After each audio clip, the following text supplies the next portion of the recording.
Bonjour à tous, et je voudrais vous souhaiter une bonne semaine. Et nous sommes encore au mois de janvier, donc on peut encore se souhaiter des vœux. Donc je voudrais encore vous souhaiter mes meilleurs vœux. Et bonne année pour 2024 plutôt, sorry. La vérité aussi est que je ne voudrais pas vous dire que 2024 sera radieux, 2024 sera non. Les difficultés seront là, les surprises agréables seront là, les surprises désagréables seront là.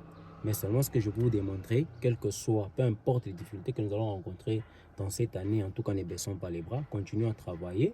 Et vous allez voir que plus nous ne baissons pas les bras, plus nous travaillons, et vous allez voir que nous allons réaliser nos objectifs.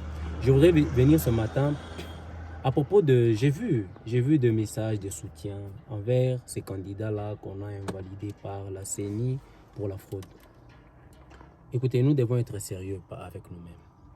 Quand nous disons que nous soutenons tel ou tel autre parce que la CENI l'a invalidé, parce que ces candidats-là auraient fraudé, qu'est-ce que nous voulons dire? Qu'est-ce que nous insinuons? Cela voudrait dire que nous sommes en train de soutenir la fraude. Cela veut dire que nous sommes en train de soutenir les antivaleurs. Écoutez, soit nous décidons de rebâtir notre pays en restant rigoureux et en soutenant les valeurs. Ou soit encore, nous décidons de continuer de détruire notre pays en soutenant les antivaleurs. Et une autre façon de soutenir les antivaleurs, c'est soutenir ces candidats-là. La CENI a fait son travail. Partant des données que la CENI a reçues, nous ne pouvons pas soutenir les candidats que la CENI a invalidés. Nous soufflons du chaud et du froid en même temps. Ce n'est pas normal. Nous ne pouvons pas espérer les développements en encourageant ces antivaleurs-là. Ces personnes-là qui ont fraudé.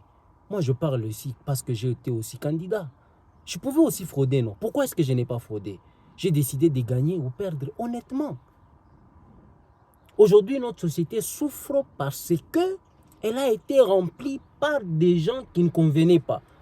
Par des gens qui se sont retrouvés à l'Assemblée nationale, à l'Assemblée provinciale, en ayant fraudé. Et parce que ce sont des gens qui se sont retrouvés à l'Assemblée nationale, à l'Assemblée provinciale en ayant fraudé, ils se sont rendus compte qu'ils ne devaient rien au peuple. Et ils pouvaient faire de leur mandat tout ce qu'ils voulaient.